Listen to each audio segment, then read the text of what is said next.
बिस्मिल्लाहिर्रहमानिर्रहीम। अस्सलाम वालेकुम स्टूडेंट्स। बेटा फर्स्ट लेक्चर हमने प्रॉब्लम सॉल्विंग मेथड का इंट्रोडक्शन किया, हमने देखा प्रॉब्लम सॉल्विंग स्किल्स और उसमें जो स्टेप्स इन्वॉल्व हैं जिनको फॉलो करके आप एक प्रॉब्लम को सॉल्व कर सकते हैं। और हमारी प्रॉब्लम से मुराद थी हमारा कंप्यूटर प्रोग्राम। तो वो स्टेप्स 9 स्टेप्स से हमने जिनको लिस्ट में लिखा और हमने फर्स्ट स्टेप डिस्कस कर लिया था आइडेंटिफिकेशन ऑफ द प्रॉब्लम। तो फर्स्ट स्टेप था आइडेंटिफिकेशन ऑफ द प्रॉब्लम, जो कि ये था।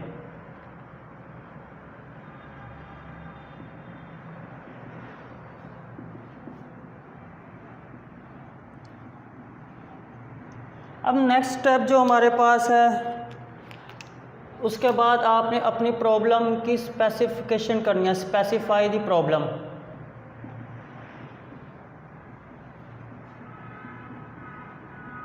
स्पेसिफाई द प्रॉब्लम से क्या मुराद है?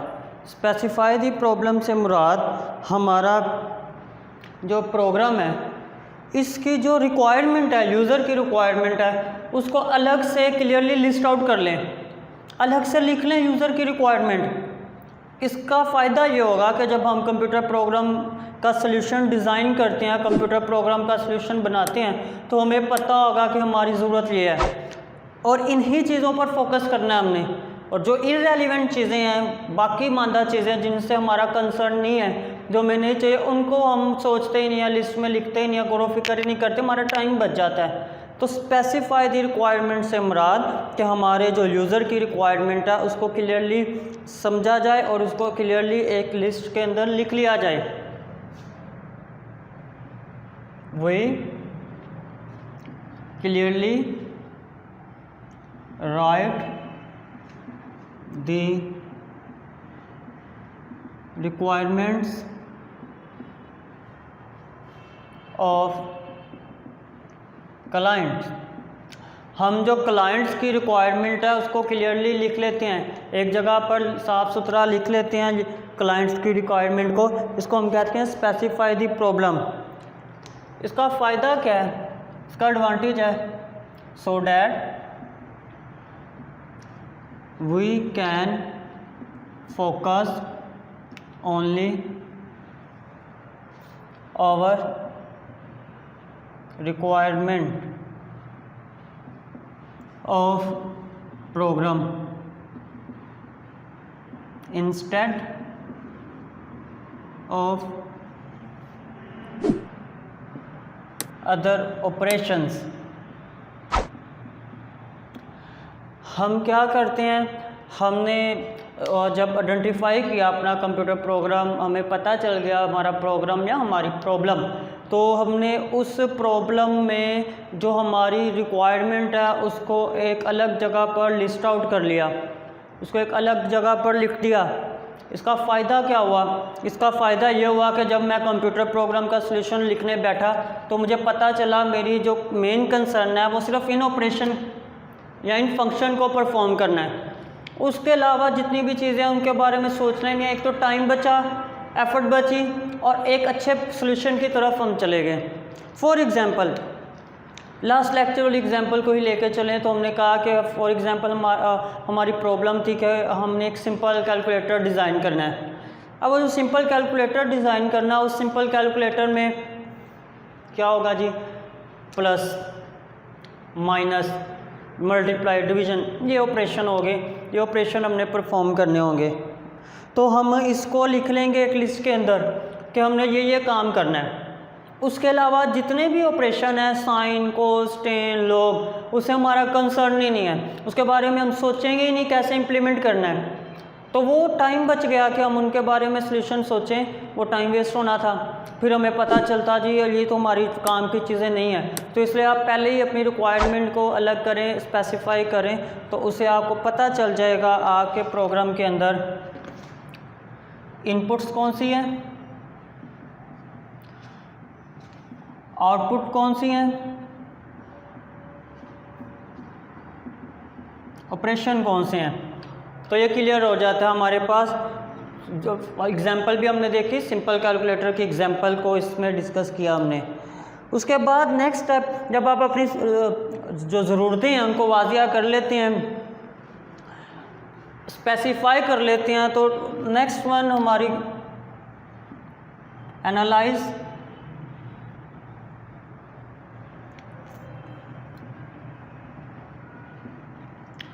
The problem. प्रॉब्लम को एनालाइज करना। प्रॉब्लम को एनालाइज करने से मुराद प्रोग्राम को अंडरस्टैंड करना, प्रोग्राम को समझना। प्रोग्राम को समझना मीन के प्रोग्राम पर गौर व फिक्र करें, उसके सॉल्यूशन को सोचें। अब प्रॉब्लम को अंडरस्टैंड करना, प्रॉब्लम को समझना इस कॉल्ड एनालाइज द प्रॉब्लम। और इसमें हम क्या काम करते हैं वो भी डिस्कस करते हैं। At this stage we will understand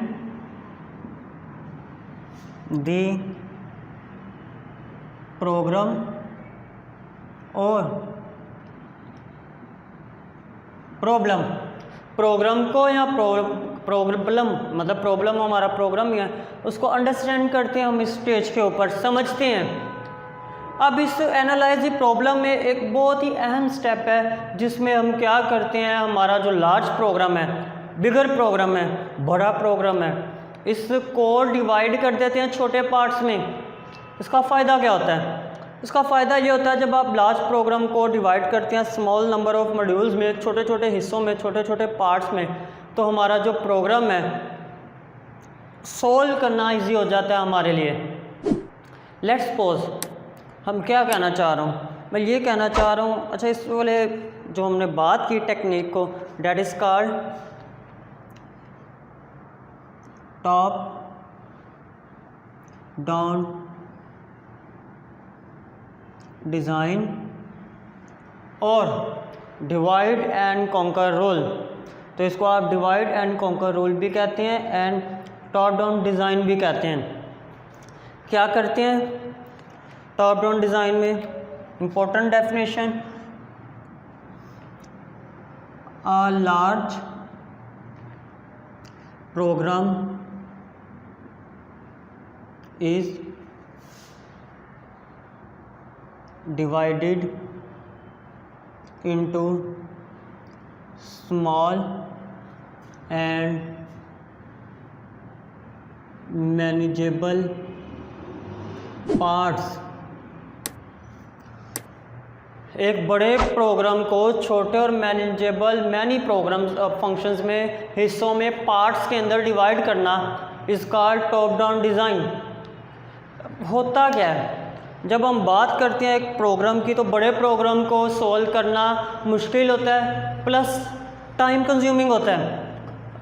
छोटे छोटे प्रोग्राम को सॉल्व करना, मैनेज करना इजी है, और जब वो पैरेलल सॉल्व करें तो टाइम भी बच जाता है हमारा। क्या मतलब इससे? हमने बात की एक सिंपल कैलकुलेटर की। एक सिंपल कैलकुलेटर 4 ऑपरेशन ही परफॉर्म कर रहा है। वो जो 4 ऑपरेशन है, एक तो काम ये है, वो हमारे लिए एक लार्ज प्रोग्राम है इस वक्त के, सारा का सारा कैलकुलेटर जो फंक्शन परफॉर्म कर रहा है। एक तो काम ये है कि हम उसको एक पर्सन को साइन करें कि आपने ये सॉफ्टवेयर बनाना है जो सिंपल कैलकुलेटर है। वो पर्सन बैठ जाए और 4 ऑपरेशन उसने ही बनाने हैं, वो सोल्व करना शुरू कर दें। एक तरीका ये है। दूसरा तरीका ये है कि हम असाइन करें, उसके प्रोग्राम को 4 हिस्सों में डिवाइड करें, एक प्लस का, एक माइनस का, एक मल्टीप्लाई का, एक डिवीज़न का। जब आप डिवाइड कर देते हैं उनको इन 4 हिस्सों में, 4 हिस्से 4 अलग अलग लोगों को असाइन करें। एक बंदा सिर्फ जमा करे, दूसरा माइनस करे, फिर ज़रब करे और फिर डिवाइड करें। अब होगा क्या, एक तो प्रोग्राम छोटे हो गए, प्लस एक ही वक्त में एक से ज़्यादा लोग उसको सोल्व कर रहे हैं, 4 लोग पैरेलल सोल्व कर रहे हैं, जल्दी सोल्व हो जाएगा। अगर एक बंदे ने चारों प्रोग्राम के फंक्शंस को सोल्व करना होता, बनाना होता, तो वो टाइम लगता, लेकिन 4 लोग एक एक फंक्शन कर रहे हैं तो बहुत कम टाइम में वो कर लेंगे। आप फिर उसको एक जगह इकट्ठा कर लेंगे, मैनेज कर लेंगे। तो इसको कहते हैं टॉप डाउन डिज़ाइन के लार्ज प्रोग्राम को स्मॉल पार्ट्स में, स्मॉल नंबर ऑफ मॉड्यूल्स में, छोटे हिस्सों के अंदर आप डिवाइड कर लेते हैं। उससे फ़ायदा क्या होता है? उससे फ़ायदा ये होता है कि आपका टाइम बच जाता है और आपकी प्रॉब्लम सॉल्व हो जाती है और एरर भी कम आते हैं। एक अच्छा तरीका है जो मोस्टली अडोप्ट किया जाता है सॉफ्टवेयर हाउसेस में जब रिपेयर किया जा रहा होता है सॉफ्टवेयर। तो थर्ड स्टेप हमारा था एनालाइज द प्रॉब्लम। जब आप स्पेसिफाई कर लेते हैं देन एनालाइज कर लेते हैं, उसको टॉप डाउन डिज़ाइन से गुजारते हैं और हमारा काम काफ़ी हद तक हो जाता है। जब आप एनालाइज कर लेते हैं उसके बाद होता है डिज़ाइन दी प्रॉब्लम। अब प्रॉब्लम को जब हम डिज़ाइन करते हैं तो प्रॉब्लम को डिज़ाइन करते हुए हमारे पास उसके एल्गोरिदम्स एंड उसके फ्लो चार्ट्स आते हैं। तो algorithm and flow chart, next one.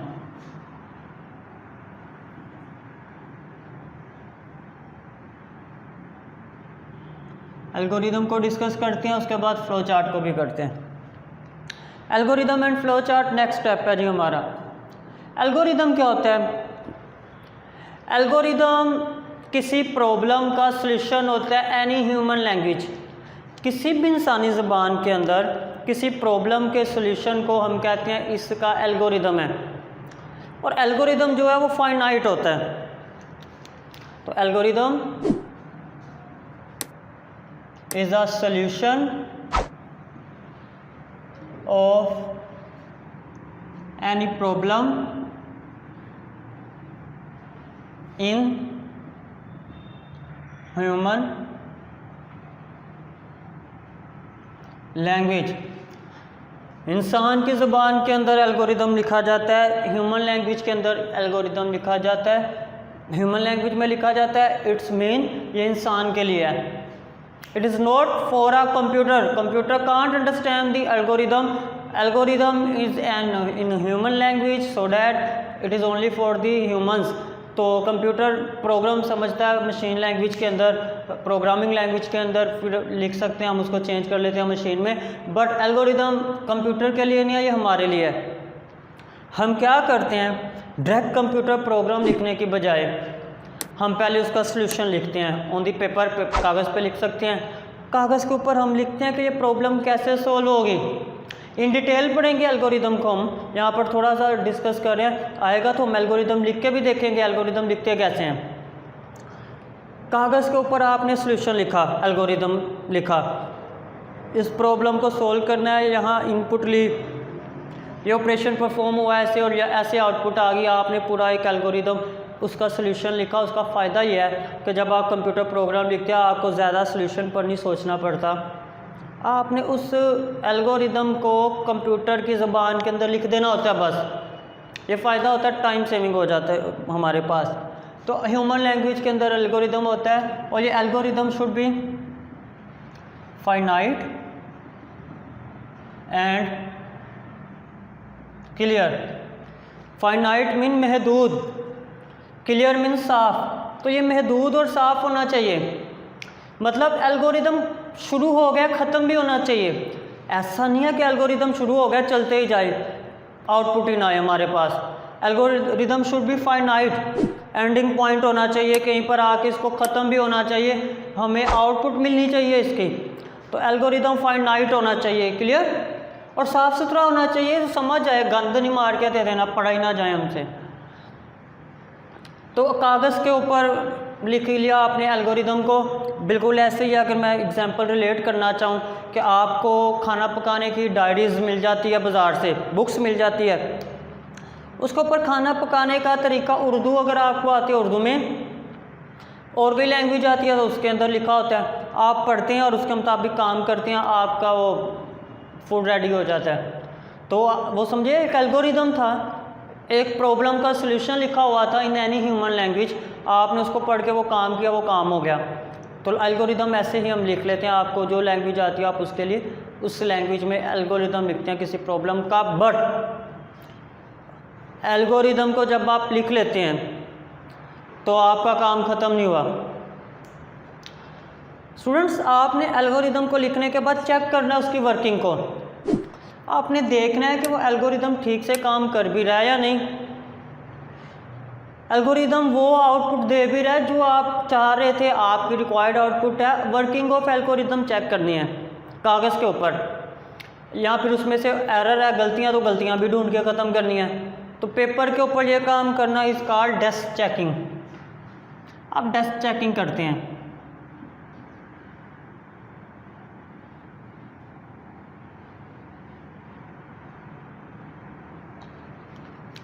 Dust checking क्या है? Dust checking is the process of finding errors और check the working of an algorithm on the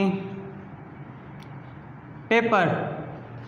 कागज़ के ऊपर एल्गोरिदम का वर्ड आपने लाजमी याद रखना है, एल्गोरिदम, क्योंकि आगे हम पढ़ेंगे नेक्स्ट लेक्चर में कंप्यूटर प्रोग्राम का लफ्ज़ यूज़ करेंगे और डिबग बन जाएगा। तो एल्गोरिदम स्टूडेंट यहाँ मिस्टेक कर देते हैं और यहाँ पर भी प्रोग्राम लिख देते हैं एल्गोरिदम के बजाय। जब एल्गोरिदम की बात करें सिर्फ तब भी डस्ट चेकिंग होती है, तो यहाँ प्रोग्राम नहीं लिखना, कि मैंने वो जो एल्गोरिदम लिखा उस एल्गोरिदम की वर्किंग चेक कर रहा हूँ, वो मैं डस्ट चेकिंग कर रहा हूँ।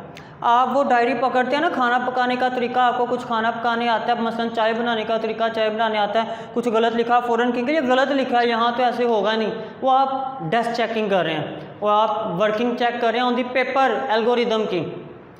तो आप डस्ट चेकिंग करते हैं, एल्गोरिदम में से एरर ढूंढना या फिर वर्किंग ऑफ एन एल्गोरिदम को चेक करना is called dust checking.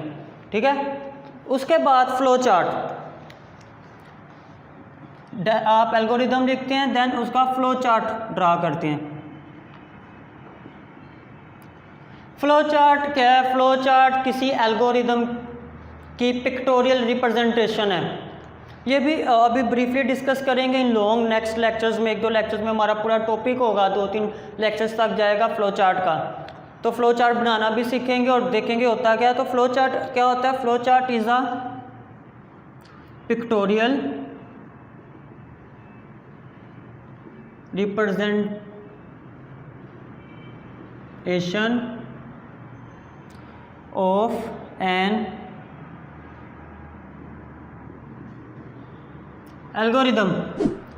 Flow chart एक एल्गोरिदम की पिक्टोरियल रिप्रेजेंटेशन है, मतलब एल्गोरिदम, अब इसके मैनी पर्पस हो सकते हैं। एक तो आपको अगर बताता जाऊँ, हमने बात की एल्गोरिदम किसी भी ह्यूमन लैंग्वेज में होता है, आपको इंग्लिश आती है या उर्दू आती है, आपने इंग्लिश के अंदर एल्गोरिदम लिखा, और एल्गोरिदम वो लोग समझ सकते हैं, पढ़ सकते हैं जिनको इंग्लिश आती है।